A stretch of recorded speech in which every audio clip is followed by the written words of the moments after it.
would put the data towards and things of that nature. How do you see the power relationship between the state and the citizens play out as highlighted in the NPD report? So I don't think it's accurate to put it in that binary. Uh, I know that some are opposed to the idea of data being shared, being made to be shared, even if it is raw data. And that's a very libertarian view of things. At the other extreme, there are some activists who are against this compulsory sharing of data, saying that this is like nationalization of data, which is the other extreme. But I don't think it's a binary for two reasons. First of all, we have seen this many times over the last 100 years. Let me give three examples. First, let me use the antitrust example. It started with the oil companies 100 years ago when Standard Oil had that monopoly, and people who believe in free markets, people who believe in the market forces, championed the cause of breaking up that monopoly. Similarly, in the 80s, you had telecom monopolies in the West, particularly in the US, where AT&T had that kind of monopoly, and that was broken up. One of the arguments being made was that the telecom companies had invested in that infrastructure, and why should others have access to it? And the reasoning was that having monopolies or oligopolies is not good for free markets or innovation, and that equal access to consumers or to citizens ought to prevail. And very recently, we had a similar thing where not just antitrust, but technology considerations became very important just 4 or 5 years ago on net neutrality. And the same thing applied. Telecom companies and cable companies said that, look, we have laid the pipes, we have laid the fiber. And so we should have sole access to the customers to whom we have laid the fiber. And the consensus around the world was that no, it's not in the interest of society to have that kind of concentration of power. And so net neutrality required that you have to give equal access to others. So the same thing applies to data, because the equivalent of oil 100 years ago and the equivalent of copper lines or fiber optics a few years ago today is data. Now, let me put one more twist on it. Now, let me use an example of the census. So governments have always collected census data for centuries, and it's non-personal. Now, raw data has been available to everybody because it's government collected, but certain marketing companies have taken that raw data and processed it and acquired IPR over it. And so they slice and dice that data and use it for political campaigns, for marketing campaigns. And then you could argue that the raw data is available to everybody, but the IPR gained in the manipulation of that data belongs to the company which has brought about that innovation.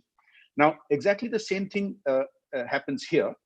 And you're right, India today is in the position of helping to shape the global narrative, dialogue, and also the regulations. Now, the EU has already some time ago, like a year or two ago, come out with the idea of non-personal data, which is the equivalent of metadata, which is non-personalized. And I think the Gopal Krishna Committee does a good job of taking the dialogue further and bringing in definitions and bringing in suggestions. But I hasten to add that this may not be the be all and end all, because there will be other considerations. And I think whatever decisions we take over the next few years, this is going to be an issue that is going to be discussed many different times. So let me point out one more thing. If you look at the current issue of the Economist magazine, it has a large article dedicated to this very idea. And you certainly can't accuse the Economist of supporting state authority or supporting socialistic ideas.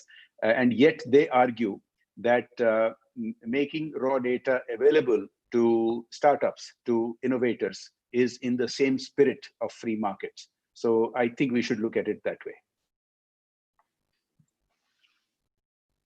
And do you think the framework that the report puts forth, which is, this new idea of community data that the report comes up with, do you think, or rather, how do you think that will impact the power relationships between states and citizens? And do you think India is ready to adopt a framework of this sort at this point in time?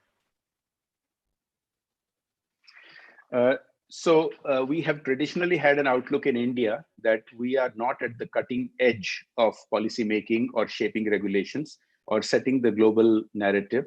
And so we have followed others, but that has changed. And I think it is valid that the second most populous country in the world, so we have scale. We have, I've used this example often. There are countries like Estonia, which have technology, but they don't have scale.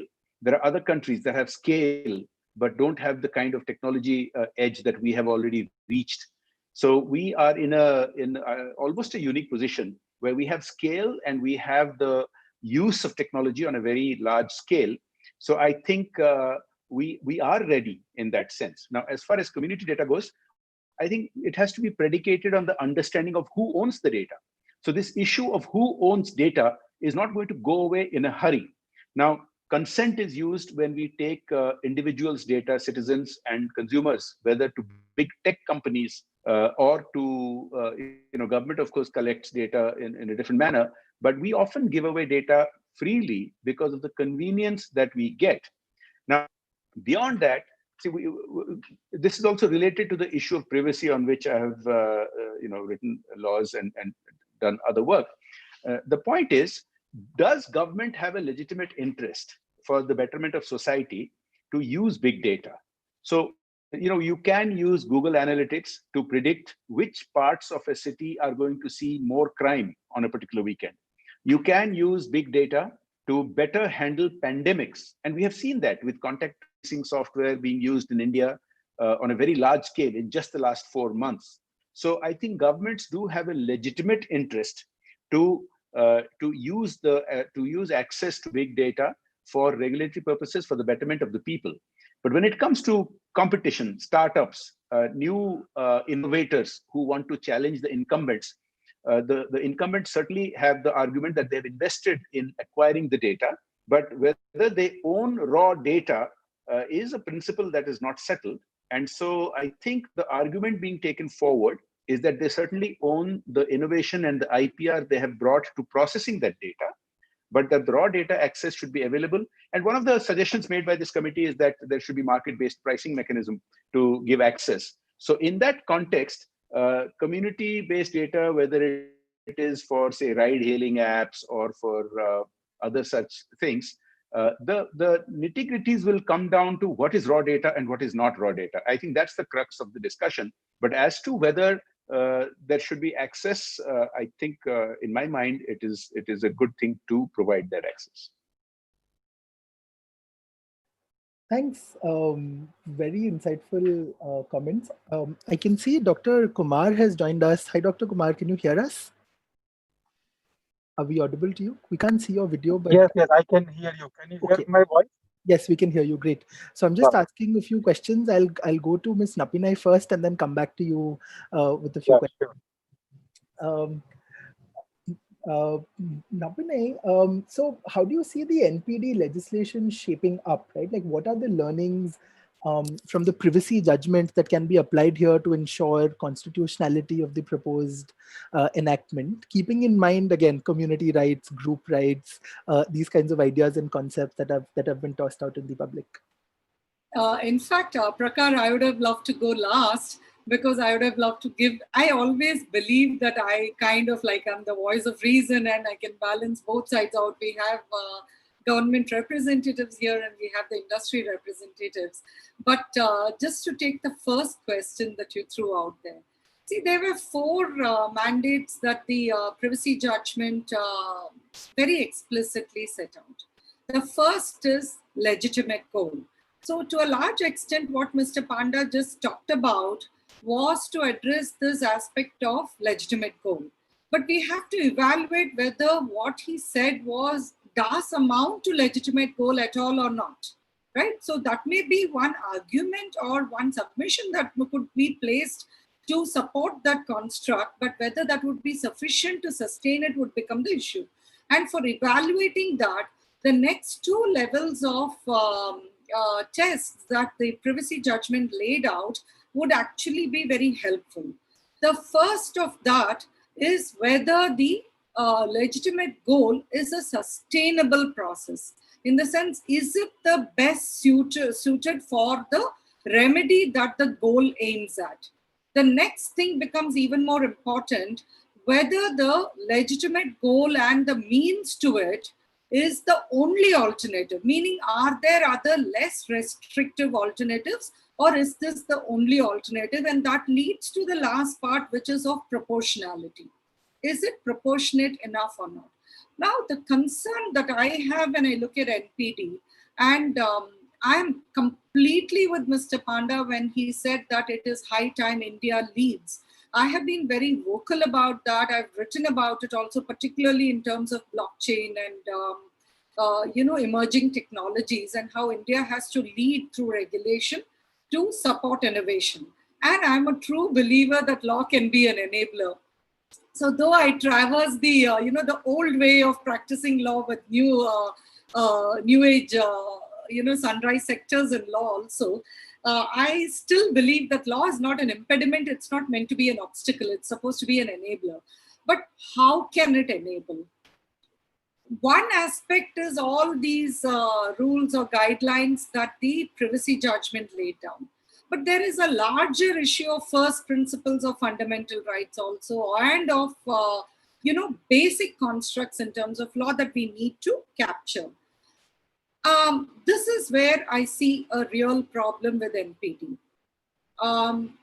You need focus. And I feel that one of the reasons that we are waiting 3 years down the line after the privacy judgment for the personal data protection bill also is the same problem of lack of focus. We need to know what is the end goal.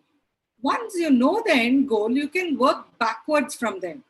If you're going to keep working forwards and keep adding a little bit of this and a little bit of that, what you get is going to be a wildebeest, and that may not necessarily always be the prettiest thing out there, right? So I find that to be the real problem. If you look at the PDP bill also, it just suddenly brought in this one element of non-personal data into it. It is not clear from the report whether it's recommending that that provision has to be dropped and we have to evaluate a separate legislation in its entirety for non-personal data. Instead, it refers to section 91 of PDP and says, look, that supports our argument for legislation. So where it's just a one provision that was suddenly introduced with no real consultation or background to it. I've written an elaborate paper on it, which is there on Cybersathi's website, in fact, cybersathi.org. So I don't want to go into too many details on 91. But all I'm saying is, what is the purpose, what is the basis, and how do we plan to achieve it? So when I look at the purpose, it's not just about public good. Public good is just one aspect of it. The second aspect of it appears to be more about, innovation, encouraging innovation. But is encouraging innovation really going to be feasible by playing Robin Hood? And if it is not going to be feasible, if there are impediments to that, what could be a better alternative to ensure innovation? And the reason I'm raising this is I'm all for public good and I'm all for community data or non-personal data being made available for governance. But there has to be a proportionate process laid down for that. But the process that appears to come out from the draft seems to be the community data aspect and of a data trustee and ownership, etc. So these are still very layered. If you read the entire PDP, it shies away from ownership.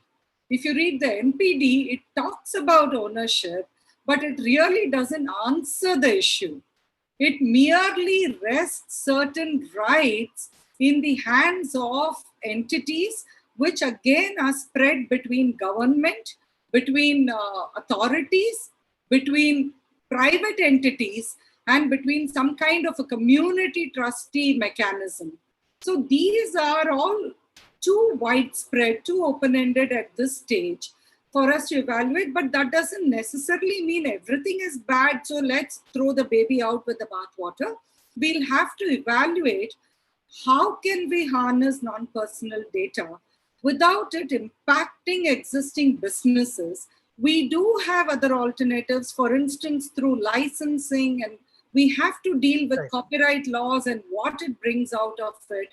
So there are many issues and concerns that we'll have to balance out here before we talk about how do we harness the good from it, and how do, if at all, we can treat it as goods as opposed to public good, as in the for the welfare.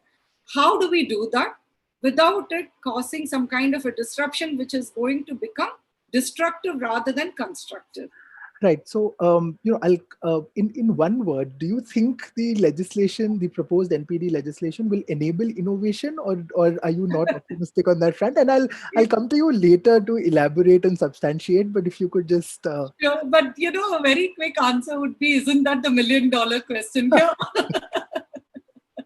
all right, great, you got So away with I would give a very short answer again on that, saying it may. I'm just being a good lawyer here, I suppose. Our answer is always it depends, right? So it may, but there are too many hits and misses before we reach even the stage of may, leave alone definitely would or definitely won't, So Thanks. I'll come to Dr. Kumar next. Dr. Kumar, thank you for joining us. We know there were some technical difficulties, but we're glad you could make it. A big question in front of everyone is that with this report, there's an addition of yet another regulator that has been proposed. And while we're still talking about legislation of one regulator, we've already started thinking of another. So how do you think? A, do you think this is the right way forward? And B, how do you think this will impact regulatory costs, regulatory effectiveness, things of that nature in India? Yeah, hello. Am I audible? Yes, loud and clear. Yeah. Sorry, actually, I'm on a slow bandwidth connection, so I will not put my video on, otherwise voice will break. First of all, my apologies for joining a little late because there were some technical issues in joining this event. But thank you very much for this point that you raised. So actually, yes, there does seem to be some kind of, again, one piece of regulatory authority coming in through this proposed legislation. But I think if you really see the landscape of the data overall, it's extremely important for the economy as we go forward into the next decade. Data, in fact, as you would be knowing, is the next oil. That's what is the popular was saying that is now going on, and that also seems to be quite a bit of fact in terms of its importance in the digital economy. Just to give you an idea of what the vision is there for us that we have drafted for our economy in terms of its importance for the digital part of it. By 2025, we project that the digital part of the economy would contribute to more than 20% of the then GDP. That means that the digital economy would contribute to over $1 trillion in terms of value out of the 5 trillion GDP by 2025. So that is a substantial increase in terms of its percentage contribution from the current level of about 7 to 8% to over 20%. So that shows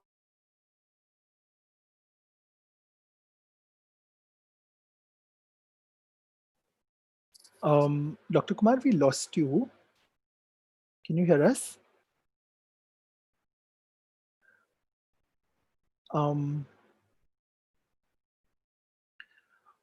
Okay, while we're trying to, let's try and get Dr. Kumar back. While we're trying to do that, I'll move on to Mr. Chaddha, and then we can bring in Dr. Kumar back on his comments. Mr. Chaddha, the debate that NPD report has kicked off is balancing of rights of existing players with that of startups. And the assumption is that the regulation will help new entrants innovate. But what do you think will be the impact of the report on market players, both the existing ones and the new entrants? And given your vast experience, could you bring that to bear and analyze this for us in terms of a short-term, medium-term, long-term perspective? And how do you see the NPD report impacting that? Thanks. Yeah, so let me just put. Yeah, I think. Dr. Hello. Sorry, yes. I think there's some. We'd lost you. Dr. Kumar, can you hear us? Yes, can you hear me? Am I audible? We can hear you now. Sorry, Mr. Chaddha, Yeah. I'll just come back to you again. I think there's some confusion. Dr. Kumar, please go ahead. I think we were discussing why the addition of another regulator is something that you think is a necessity. Yes. Yeah, sorry, actually, I think my slow bandwidth connection is causing a bit of problem in communicating. Sure. Yes, I was mentioning that, I mean, it's not just another, regulator coming in the picture now, because the importance of the non-personal data framework itself is quite immense for our economy as we go forward. So far, we don't have any framework for either personal data or non-personal data being an act in our country. PDP bill is already under the active consideration of the parliament, and non-personal data framework now we have put out for public consultation. We hope that it can become a law soon. So this framework, the non-personal data framework, it brings to the market economy the value of non-personal data. So that's the prime objective. So the idea is that the non-personal data that is now being held by major players, we should be able to make that available to the other players in the ecosystem so that we can support innovation. So our startups, our small businesses, our small IT companies can benefit from sharing of this non-personal data, which is now not easily available to them as significant market players. So that's one key goal that I think this framework should be able to serve well. And to make this process happen, this regulatory authority has been proposed in the non-personal data framework that we have put out. This is not the final word. This will undergo consultation, and at government level, we have to consult different departments as to how this has to be brought into force. So, but the idea is that there should be a structured mechanism for dealing with non-personal data so that our economy can benefit and our startups can benefit from the innovation potential that it brings to them. So that's the basic idea behind this framework, and I hope we can make it successful in the time to come. Thank you. Thank you, Dr. Kumar. No, certainly, I think the report does a good job of putting it in a conceptual lens. I'm wondering more from a practical perspective, and if I could follow up on your response, do you think there's capacity built within the system to handle an implementation of this framework at this point? I mean, considering there are 3 types of non-personal data and then sort of 3 sensitivities to that. So if you look at that intersection, it's like 9 types of non-personal data that need to be regulated. How do you see that playing out? Do you think it's going to take time for us to build it? And keeping that in mind, the essential trade-off between capacity and mandate, with that lens, how do you see a non-personal data regulator fitting in the regulatory ecosystem in India as it stands today? Yeah, so I think that's an important point. If you really see, probably we are the only country in the world which has brought this non-personal data framework in open public consultation. Probably Europe had some kind of document some time back, but I mean, we are the only one which is actively taking this process forward. So we are the pioneering nation in this domain. And obviously, we don't have experience from other countries or other jurisdictions in this entire sector. So this is something that we set out to do as a new activity for us. And definitely the issue of capacity and adequate understanding of the entire ecosystem has to be developed. But we hope that as we go forward, we will learn from the experts in the field. We will learn from researchers. We learn from civil society. We will learn from industry players. We would learn from academia. So with all the stakeholders coming together, I think we would have the knowledge and the capacity developed in the time to come to make it a successful framework in terms of its implementation. Insofar as it impacts the citizens, it impacts the industry players, and it impacts the government organizations. Thank you, Dr. Kumar. A very optimistic view of regulation in India, which is, of course, needed and required. And you rightly pointed out that, I mean, the Brussels effect, so to speak, as it is dubbed, where European regulators were determining how regulation works in other countries, that is not working anymore. And we need to think on our feet. So thanks on that. Mr. Chadda, if I can come back to you on the previous question, and apologies for this digression. Which was around balancing rights of existing players and startups. How do you think the report fares on that? Do you think it will actually help new entrants? And over time, how do you see these effects playing out? Thanks. Am I audible? All right, fantastic. So actually, it's good to be coming last, right? I know Nappinai, you wanted to come last, but I have the advantage, right? Because a lot has been said, right? And I think let's just step back. I think this concept that data can be used for benefit and it can help support innovation, but not spur innovation, is an important point that we all need to acknowledge. So there's no doubt about it. So this agenda that we as a country have embarked upon, I think it's extremely important. Non-personal data and it's the ability to draw value out of non-personal data, not just within the country, but with, outside the country also, is extremely important. And to Dr. Kumar's point that we need to enable startups to operate, I think it's not just, in line with the Prime Minister's call for Atmanirbhar Bharat, it's not just startups to operate within the country, but it's their ability to also operate outside the country. So I think we need to keep that in mind. So the fundamental premise of this document, I think one should not at all at any point of time question. Yes, there is an important need to look at how do we manage non-personal data. The second point which I'd like to make over here is this often used word, which has been that data is the new oil or data is the new gold or whatever. I think there's a slight difference over here. And the difference is that, and which actually you can actually take an analogy that even oil holds value when it's processed. Otherwise, it has no value. And data on its own, there are two big differences. Data is not exhaustible. My data or data which is available on the outside, right, can be made available to everyone. So it's not exhaustible. So if I've given it to one organization or to one individual, I can still give it to somebody else, or somebody else can still collect it. That's point one. The second part is that while the data is important, it's the insights which get derived out of that data, the analysis and the processing of that, which really bring the value out of it, right?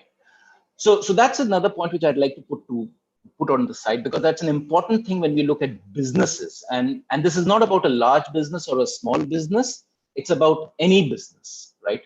I mean, we've seen how, you have the Indian apps who have become unicorns. You have international apps who become unicorns, right? And it's not always that they fought because they all had that data all the time, right? You've had huge data repositories with organizations, and you've had smaller companies come up and actually become bigger in other words, right? So we've got various social media sites, we've got various fintechs, etc., who are operating irrespective of that. How is it going to impact in the short, medium, and long-term perspective? I think when I look at the framework starts off with a good construct. But I think where it sort of falls short is exactly to the point that you talked about, which is, have you really looked at the implementability of the concepts which are being talked over there? And I think that's where the committee needs to step back and really look at it. Can we overlay the steps that we have talked about in this in the framework and really apply it to a running company or to a new company? So for example, if I'm a startup, I may be very elated in the beginning that I can get all the data, but then suddenly I realize I may not want to become very big, because if I become very big, somebody's going to take my data and give it to my competitor, because it's precisely exactly one of the concepts which is being defined, right? Or I might have to be classified as a data business, and I don't even know right now what the threshold of the data business is and what are the compliances that I'll need to incur in the data business. What's the value of my data? Now, we've also got to understand raw data can be looked at in two various ways. There is raw data, which is freely available to everyone. Anybody can go and collect it, right?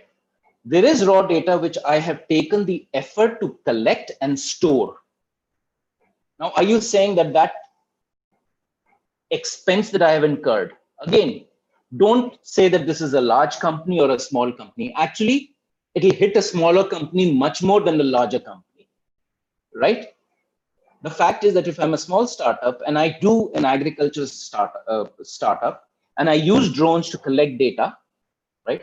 It will, and that data can go to my competitor. It will impact me because that's my bottom line, right? So in the short term, I think what's going to happen, if we look at the framework, the way it is created right now, I think so the thoughts are there, but a little bit more deeper understanding of the various concepts. For example, what NPD data is derived from personal data, and at the same time there's community data.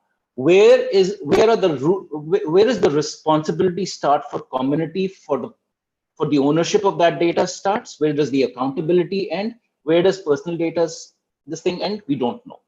Similarly, you have the concept that that thresholds. There are different thresholds which are actually not yet defined. Threshold for the data business, threshold for the value of what the pricing of the data would be if there's mandatory sharing. We have no understanding. Then there are, of course, the entire concept of the IP challenges which are coming in, right? So when you look at IP challenges, you're looking at things like data sets, etc., do come under IP or copyright, etc. And I'm sure Nappinai can talk about that a little bit more, right? What happens to that? So when I look at an organization, then I look at my ROI. If I have to invest in the country, do I collect data here because I don't even know tomorrow if my business model is going to be viable? If somebody can walk away with all the data that I've collected, whether it's free or not free. So I think there has to be a difference in freely available data and freely available data which someone has taken the effort to collect in. There has to be some sort of an understanding over there, right? So in the short term, I would say it will discourage a lot of FDI, a lot of the angel investors to start investing in startups to a certain extent. There will be a little amount of concern because of the confusion in terms of the regulatory challenges or the regulatory stress. I mean, you'll have the PDP regulator, you'll have the NPD regulator, you'll have the health regulator, you'll have the agriculture regulator, all of them vying for a piece of the pie, right? You'll also have community data saying, there is a group of engineers in this society, we own that data, but the society resident welfare association will say, no, we own that data. How are you going to align with that? And I think in the medium to long term, this is actually going to could cause, if it's implemented in the same form, again, I'm putting a rider on that. If it's implemented in this form, it could cause a flight of actual capital as well as startups from the country, which is not what we want. There are alternative mechanisms, as Nappinai said, and we need to examine that.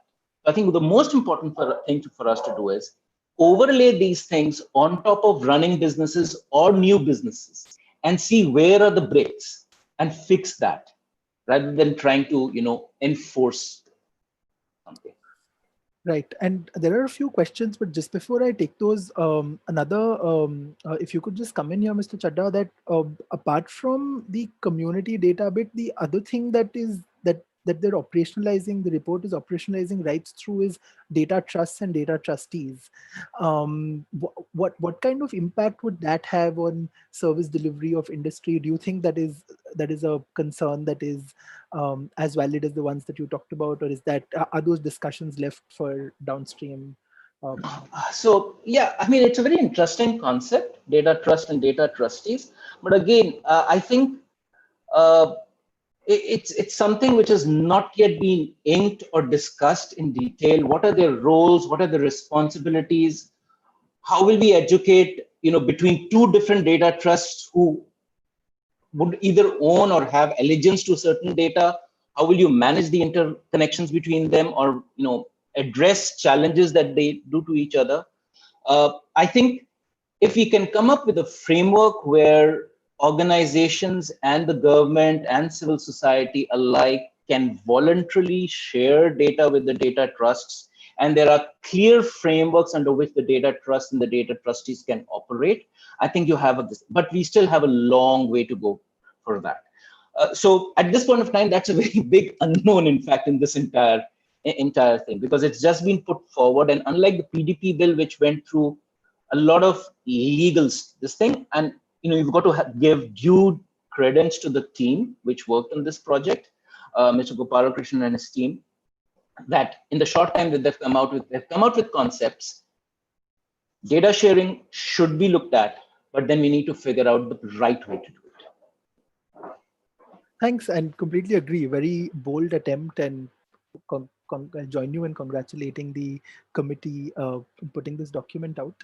So there are a few questions, and I'll take those in the order in which the panelists spoke. So the first one is to Mr. Panda.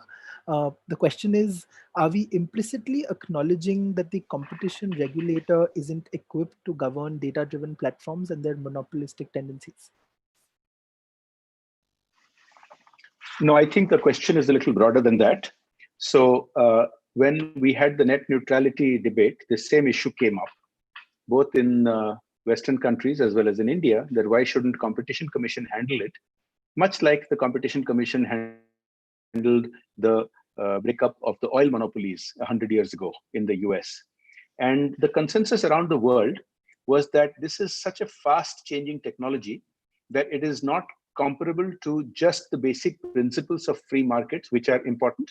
They're necessary, but not sufficient, which is why even in the US, the decisions on net neutrality have been taken by the FCC, the Federal Communications Commission, which is the technically suitable body to deal with this, and not by any other competition commission. Same thing in India.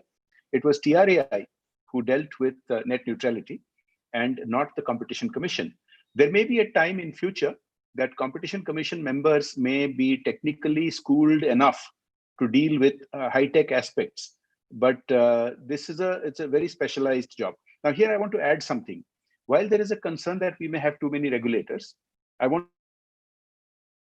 to point out that there can also be a concern. Too few can be a problem. Let me remind you, 20 years ago, there was a crying need for a broadcast regulator. And there were various lobbies against it. And at that time, broadcasters were thrusting bouquets down the throats of consumers and distributors, and they could not pick and choose. And so a decade went by with no regulator. And then TRAI was given the regulatory authority, which is the telecom one. And they took time to come to grips with the broadcast requirements. It was not the same because broadcast was not streaming at that point. So another few years went by. So we lost about 15 years where consumers didn't have choice, where you didn't have innovation, where you didn't have competition, until TRAI finally caught up with the technological aspect of it. And also broadcasting became the same as telecom because it became streaming. So we need to look at the optimal area of not having too many regulators overlapping with each other, not having too few. I would like to think of this as Venn diagrams, where different regulatory bodies may have a slight overlap. Obviously, it's not good to have a huge overlap, but it's not good to have not just zero overlap, but gaps in the regulatory environment, example that I have just given. I want to conclude by saying there are two fundamental questions, and every other question revolves around these two related to the topic we are talking. One is, who owns raw data? Again, I'll use the census analogy. If an individual data is taken in a non-personalized manner and government uses it or marketing companies use it for election campaigns, does the individual have the right to say that, look, you don't have my privacy is not compromised, but nevertheless, you should not take this data? They don't, because there is a community ownership of that data. The second key issue is the companies which have collected the data, do they have the right over that? And the analogy is exactly the same as the companies which laid the fiber optics, who used to say that we have laid the fiber optics, we have exclusive access to the customers. And the consensus has been that, yes, but you need to be compensated for that in a fair way, but you have to allow access. So I want to sum it up by saying, if you think of data as not the new oil, but if you think of data as the new fiber optic lines, then it makes sense that even if a company has invested in those fiber optic lines, it is in society's interest and it is in the interest of innovation and competition to allow others access, not free necessarily, maybe at a cost. And by the way, net neutrality again was touted as going to be against investment, and it would deter FDI. None of that happened. Right. There's a follow-up question to this, and the same question has been posed to both you and Dr. Kumar. So maybe after you, Dr. Kumar could come in on this, which is that the EU has set up a digital clearing house as a platform where multiple regulators can coordinate. Do we need something similar of that nature in India, so that to streamline competition regulation in a way that doesn't place an undue burden on companies to deal with three regulators at the same time, which, well, might be in conflict with each other as well? So I am not familiar with this particular proposal, but it's a principle that I'm comfortable with, because like I said, if we are going to have multiple regulators, and it seems like we will need to. For another example is, there's talk about having a separate regulator for e-commerce. And you may say, why? Because it's somewhat related to some of these issues. But the fact is, e-commerce is a huge, gigantic universe by itself and requires lots of steps to ensure a level playing field. So if we are going to have multiple, as I said, too few are also a problem, and too many regulators are also a problem. So in principle, I would be okay with the idea of some kind of mechanism to coordinate so that there is not parallel or duplication of efforts. Again, I urge everybody participating in this webinar to read the Economist article on the sharing of data. I think it makes a lot of sense.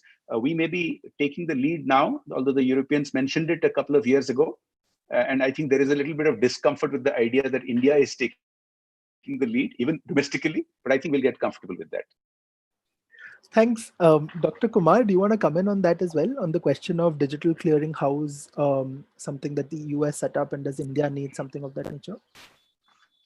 Yeah, let me just say on this aspect that probably Europe has a unique need in terms of this kind of structure, because they, as we know, they consist of several nations, and they need to coordinate in terms of the scope of activities and work of different regulatory entities.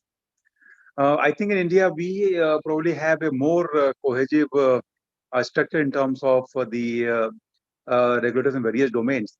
So at present, I don't see any explicit need for this kind of a separate body for coordination. But yes, going forward, we will have to see and evaluate how the regulators are proposed to come in this domain for personal data and non-personal data. How this will pan out, and how they will how effective they will be in their work in the field. So depending on that experience, we will have to evaluate at a later point of time. But immediately, I mean, probably would say that we may not have any immediate need for this kind of a separate body for coordination. Thank you. Nappinai, there's a question for you. Could it be clarified how the privacy prerequisites laid down in Puttaswamy 1 be applied to pure non-personal data unless this data becomes personal again? Even if these principles were to apply as best practices, how to place it constitutionally? See, the question presupposes that the Puttaswamy judgment only dealt with privacy. In fact, the first leg of the Puttaswamy judgment, which becomes relevant to non-personal data, I'd already addressed in my opening remarks, which is with respect to the constitutionality of a law, with respect to constitutionality of regulations. So when we are talking about a law for non-personal data, at the very first threshold, Puttaswamy was just reiterating established principles and kind of like summing it up. And if you want to see how it is relevant, if you read Puttaswamy 2, the Aadhaar judgment, in Justice Sikri's summing up, you will see the relevance of it to NPD also, which is what is it that would comprise a legitimate state aim for parliamentary law? And two, what is the proportionality principles in that, including with respect to whether there are alternatives, whether this is sustainable in terms of what's purpose, and whether it is proportionate to the aim that it proposes to meet. So this was why I started off by saying that we need to therefore fix the aim. What is the legitimate goal? So if the legitimate goal is public good, then we can work backwards from there in terms of proportionality and need, etc. But by first evaluating whether there are alternative routes or alternative methods existing even today under, let's say, copyright laws or other IP legislations. The second aspect is, if we are talking about innovation, there are two angles to it. I do not agree with Ashutosh when he says that the large conglomerates will be hesitant to come to India. With India being the second largest nation, it also therefore becomes the second largest data repository. So if you need data, you are going to be here and there is nowhere else to go, because it's a lot more constrictive when it comes to China, right? So in that sense, I don't see people stopping themselves from coming to India merely because something very stringent may come up. It may just be cumbersome for them to come in. However, the second aspect of what he said is very important, and that was what I was leading to when I talked about how if you're trying to promote innovation, it may not necessarily work in this manner, which is the point that today's startup will become tomorrow's successful investor, right? And then they will start worrying about whether they made a mistake by growing too large. So when we're talking about supporting innovation, law should be sustainable, as the Puttaswamy judgment rightly pointed out. In the long distance, we can't only look at immediate requirement. And we need to see whether there are less intrusive alternatives to support innovation. There is a whole list of things that I can set out right away in terms of what could be done. But instead of going into nitty-gritties, just talking at a higher level, I would say that existing alternatives need to be evaluated if it is only innovation that we are talking about. Now we come to the second leg of Puttaswamy and the primary focus of the decision, which is privacy. Now, when we're talking about privacy, and that is also one of the grounds for the NPD legislation, it is not like privacy is already dealt with merely because it's non-personal data. I would suggest that the person who raised this question read the Singapore's note on anonymization, and you will find out why. The entire note is about how anonymization is not a definitive outcome, about how anonymization is only a probability and not a certainty. Now, when you go into that note, you will actually lead into one of the other questions that you had posed to the panelists, which is that delineating mark between personal and non-personal data and how it actually merges in many instances. What Singapore talks about is that even in its anonymized form, when it is individuals' data, it is substantially still personal data.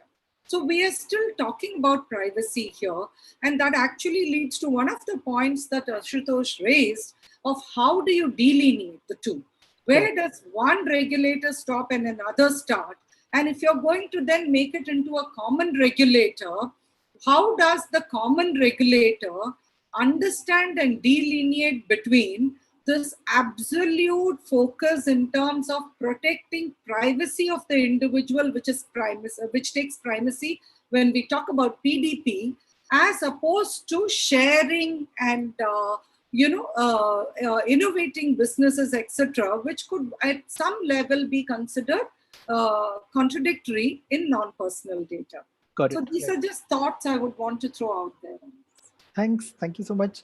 I know we're out of time, as in it's 7 o'clock, but if it's okay, I think there is a question for Mr. Chaddha that I'll put forth, and then there are a few more questions, and I can just go over for Mr. Panda, Mr. Kumar, Ms. Nappinai, and Mr. Chaddha again, and we can close it at that.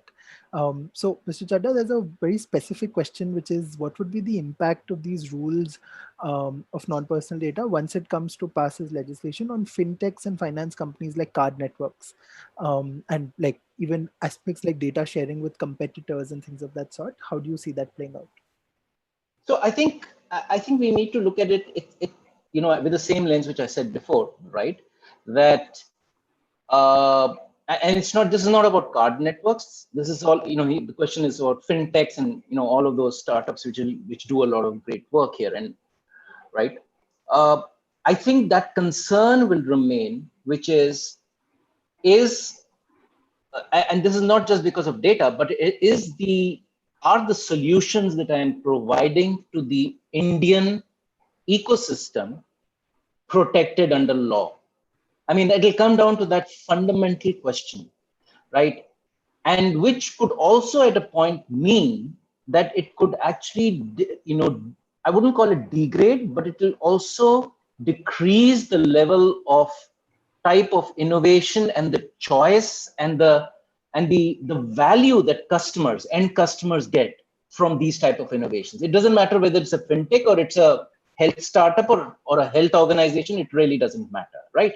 And to Nappinai's point, yes, you're right. It's not going to stop the big companies from coming into India, but it's just that we'll have to figure out that what's going to be the level of interest, what's going to be the level of solutions which will come in. And if you notice, there's also a very interesting part over there, and I don't know whether that's an oversight, that is that this data sharing is only possible for Indian companies, which is interesting. It's good. But I wonder what will that do if I have a travel portal which I've set up in India and I want to take that to Europe? Will I then be shut out of the European market because of this? So I think and the point is that if I can't compete in the global market, I will not provide the best of solutions here, because I mean I heard this very recently in a televised debate, which is, why do we send our athletes to international competitions? Because we want them to compete against the best and become better, right? So the same thing holds good for organizations and people. You want to compete against the best. You don't want to compete against people who are at the same level. So if we are left out of, and as customers, if we don't get the choice of the best that the world has to offer us, right, it will denude us the services that we get. So to your point of that question, I think it will impact the innovation levels that are coming to the SMEs, etc., in the country. But again, that's predicated on the fact that this thing goes through like it is, which I don't think so it will go through like it is, because I think this is just a framework to set people to think, right? And there's a lot of work that will be done on this. Right. Thanks for that. I know Mr. Panda has to leave. Mr. Panda, there's just one more question, if you could take that, which is, how does the government propose to open up data such that it does not violate the trade secrets of a company? So let me again reiterate. I think the two issues are, who owns non-personal data, and do companies that have collected the data own the raw data, or do they only own the IPR from processing that data, adding innovation? So I think that should make it clear that they should, if they've created value by adding innovation and a proprietary process, that should be protected by IPR. But the whole issue is who owns the raw data. And like I've repeatedly made the comparison, if telecom companies who laid the fiber are required to give access to others on some payment basis, data being that new access to citizens and to consumers, if they're required to give access to the raw data, which they've only collected, they've not added anything else, so they need some fair compensation for that. That is the key issue. So I don't think IPR is a problem. I want to round up with just commenting on 2 or 3 things. The real issue is size and scale. Because it's only monopolies and oligopolies which can prevent the use of data to access the consumer or access the citizen. And there was a concern raised that small companies could also get hit by this. Not really. If you read the report carefully, there is a scope suggested in the committee that small companies need not declare themselves as data businesses and thus may not have the same standards of sharing that large monopolies or oligopolies, big tech companies have.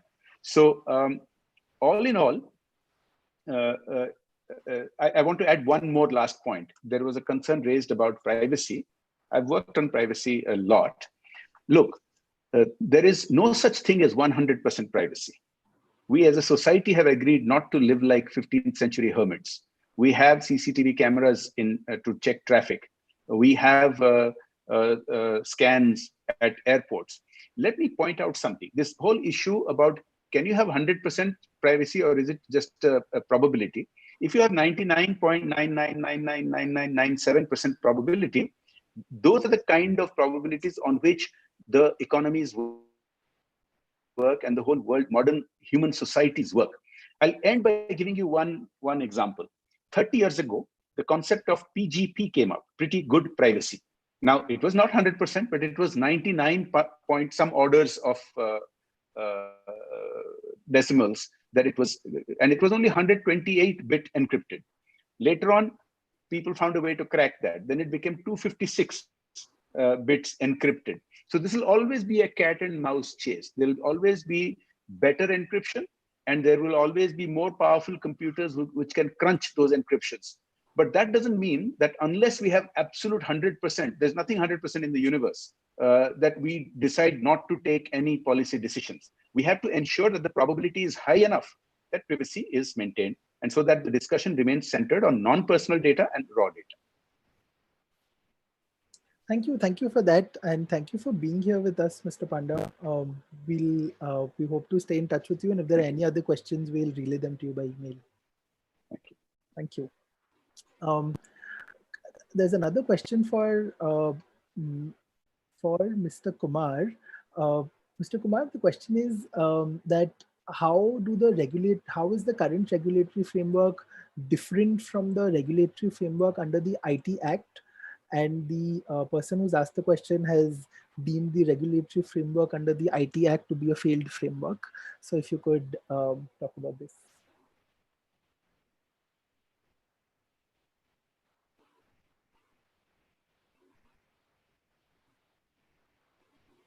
Mr. Kumar, can you hear us?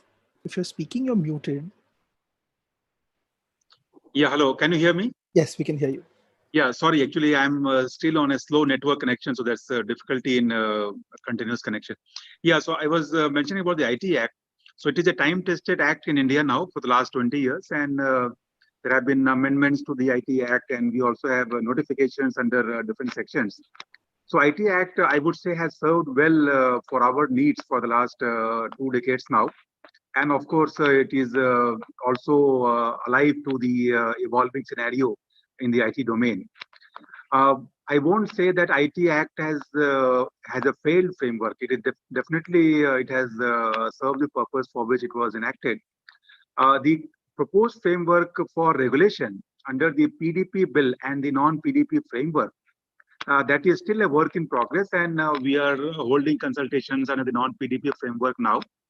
And we hope to evolve a robust regulatory mechanism based on these consultations, which would ultimately we hope to bring as a law in the country. And that I think would serve the needs of regulation for this very important sector in our economy, in our digital economy. And it will also be very important to ensure that this serves as the basis for infusing digital into different sectors of governance and economy, so that we can reach the target of 1 trillion by 2025. So that's the goal that we have, and definitely I would hope that as key stakeholders, we put in our best efforts to evolve a very sound regulatory mechanism for this non-personal data framework. Thank you, Mr. Kumar. If I could pose one more question to you, and then I'll move on to Ms. Nappinai and Mr. Chaddha. There's a common question addressed to both. The question to you is, how would you view the role of data policies, regulations, bilateral and multilateral frameworks as a tool to forward India's foreign policy in a rapidly changing world? Yes, so that's an important dimension. As we all know, in IT domain, we are a leading nation in terms of providing IT services, development of software. We are also trying to rapidly move up the value chain and trying to become a software products nation. So that's there's also a policy that we have, MeitY has put out. It has brought out, that is on focus on software products. So we wish to make our country also the leading global destination for developing software products as a very important part of the entire IT value chain. So once we bring this data frameworks in place, both on the personal and non-personal fronts, I would like to mention here that we would be counted among the few nations in the world which has a very robust data protection framework.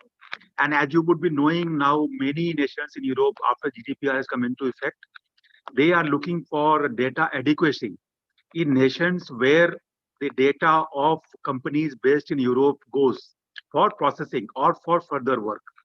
So once these frameworks are in place in India on the personal and non-personal data framework, that data adequacy norms we hope to be able to fulfill, which would allow seamless transfer of data from those economies to our country, to our businesses for processing.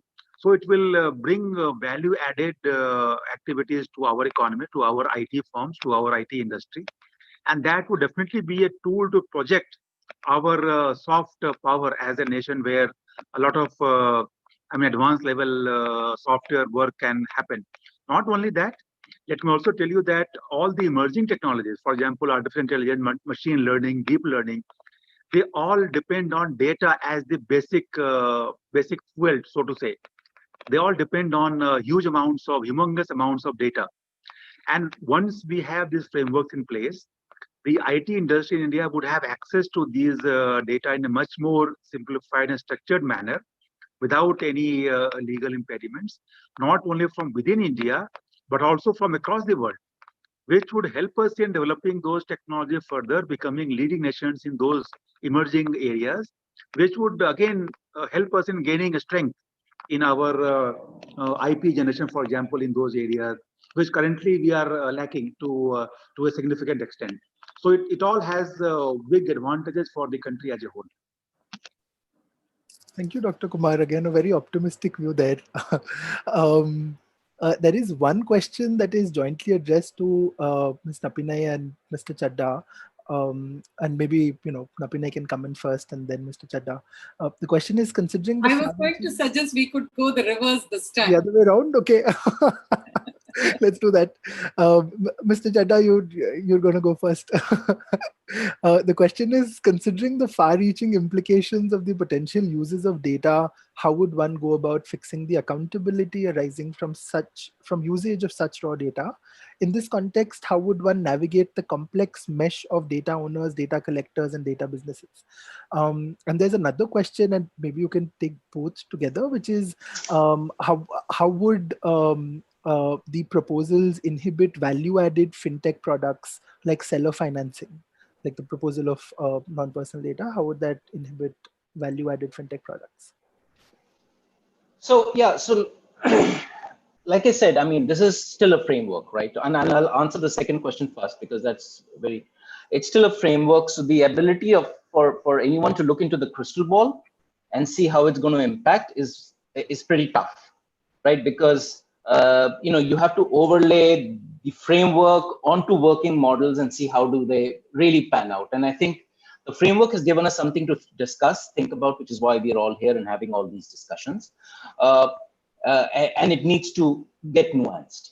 So it's going to be very difficult for anyone to say how, to what level will it impact the services? If there will be an impact, will it slow it down, speed it up? Like I said before, will it curb the innovation to a certain extent? Will it cause confusion in its current form? Etc. Even when I said flight of capital, it's based on the current this thing. It does not necessarily lead to flight of capital, but the fact of the matter is that it could lead to concerns about, do we invest here or do we invest somewhere else where I know my business model is certain? Now, to your first point, which is how do you navigate this? I think, and I will, you've put me on a spot, Nappinai, but I'll put you back on a spot. But I think the fundamental is, it's always good to look at what's the goal, like you said, and hence what is the outcome that we want, and how do you define the proportionality? Which takes me to the point that we need to define the principles, the fundamental principles for the non-personal data framework, the principles of trust, the principles of accountability, safety, security, penal action, etc. If we don't define that, right, then when you have so many stakeholders, right, and to give you an example, if I take non-personal, if I take private data which is anonymized and non-personalized, and I am supposed to share it with another organization, right? And then suddenly the individual retracts the consent. What happens to everybody in the entire value system? So I think the way to navigate this entire thing is to come up with the fundamental principles of trust, accountability, etc., and deliver those borderlines, right? Once you deliver that, then everything will fall in place. And now, Thank you. Nappinai, you want to come in? Yeah. So, the second part of the question is very interesting, actually, about the ecosystem of data owners, data collectors, data businesses, and navigating this. We are also forgetting that there is an equally complex ecosystem that is also created for PDP. So when you're talking about data and you're talking about data processors or data collectors, etc., you're still talking about the business remaining the same. So for instance, if I were to explain myself, the e-commerce site which is collecting personal data is also the user of non-personal data. So the ecosystem is not really only those various definitions or categories that are there in the non-personal data regulation or proposed non-personal data regulation. It's also the categories in the personal data regulation. So one of the issues that kind of struck out for me when I read the report is, why are we creating a parallel line of categories? So for instance, what I'm trying to say is, would a data processor definition not have met the requirement for non-personal data also? So why exactly do we need something else, which is really just a tagline or a nomenclature for the same entity which is collecting and storing and processing the personal data? Because it is through that collection that non-personal data gets generated, right, or created in terms of its anonymized form. So there are actually a lot of thoughts and actions which I would love to come in on in a very, very quick fashion here. And one of the reasons why I love to go last, in that sense of trying to just bring together the thoughts that have been shared over here. Unfortunately for me, Ashutosh did not give me too much ammunition so to work on. But accountability is a given. I would think whether it's PDP or NPD, accountability is what a regulation plans to bring. And again, this is where I have a problem with the report. It does not really focus on accountability. It is talking more about the business aspect of it. It is talking about more about the what can NPD bring in terms of not just revenues, but also in terms of good. So it's talking about outcomes. It's not talking about accountability. So the difference here when we are talking about it in terms of PDP to NPD is this chasm that I'm talking about of accountability. So when we talk PDP, the focus was supposed to be, and I feel that is why there are so many impediments to PDP becoming law today, because that focus of accountability was still missing somewhere, probably. It is at least not clear. And I think that not clear is not really a provision laying accountability. It is laid wide and clear there with a lot of penalties, etc. But the how will the implementation really happen? And it actually brings us to the question that you posed to Dr. Kumar about whether the IT Act and the regulator was effective in that. I suspect that the question may have been raised because a cyber appellate authority was implemented through the IT Act. Now, the Cyber Appellate Authority functioned for a short period of time, and for 7 years it was dysfunctional because the head was not appointed. And thereafter, it did not still generate the necessary infrastructure. It just resulted in a lot of backlog, and the end result was it finally got clubbed with TDSAT. Either it could have been clubbed earlier, or it could have been somebody could have been appointed earlier, but it was not done. So when somebody is talking about regulators and then something not functioning, I don't think they're really picking at the provisions of the act. They are talking about the actual functioning of the regulators. And in terms of the IT Act, two regulators were meant to come in under the act. Both regulatory frameworks have failed and failed miserably. Because I only spoke about the Cyber Appellate Tribunal. If you look at the adjudicating officer, the very appointment itself hasn't happened till date, which is the reason why, after PIL was filed in the Bombay High Court, the government came forward and said, for now, we will make the Secretary Ministry of IT the adjudicating officer. And this was in 2003, and we are still living with that today. So a regulator is provided for under a law, and it is not even appointed in 20 years. And we have no answers for that. So if we are talking about regulators today, and we are talking about whether we need separate or common, etc., we need to have certainty going forward in terms of what is the purpose again behind that regulatory framework, and how effective is a single or a dual regulatory process going to work. We are already seeing what happens when we have multiple regulators, and the classic example is of IBC and the various regulatory bodies talking about, and I particularly keep seeing again and again a clash between NCLT and the DRT, the Debt Recovery Tribunal.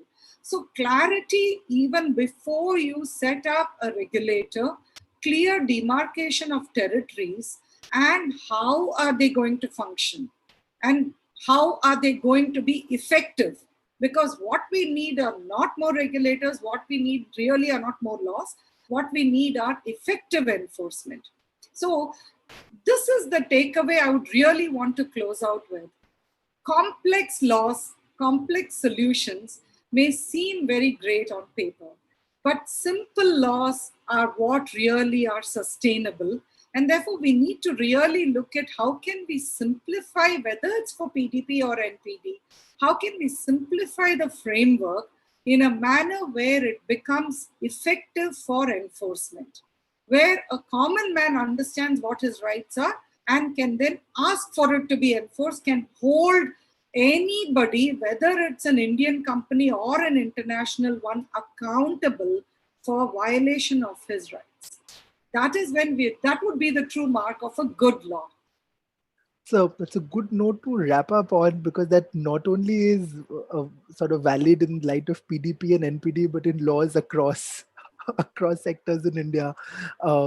So thank you, Mr. Kumar, Mr. Chaddha, and Ms. Nappinai, and of course, Mr. Panda, for joining us here. I think this has been a great discussion. And thank you for the audience to stick around till now. I'm sure it was engaging for all of you as well. We'd love to get feedback on what you liked, what you didn't like, what worked, what didn't work. So either you can write to us at dgn@idfcinstitute.org, or you can tag us on Twitter @DataGovNetwork, and with Nappinai on Twitter, and Mr. Chaddha and Mr. Kumar as well on Twitter. Please do keep the conversation going there, and we hope to see you around for other webinars. Thank you. Thank you everyone for joining in. Thank you. Thank you so much. Thank you. Thank you. Thank you very much.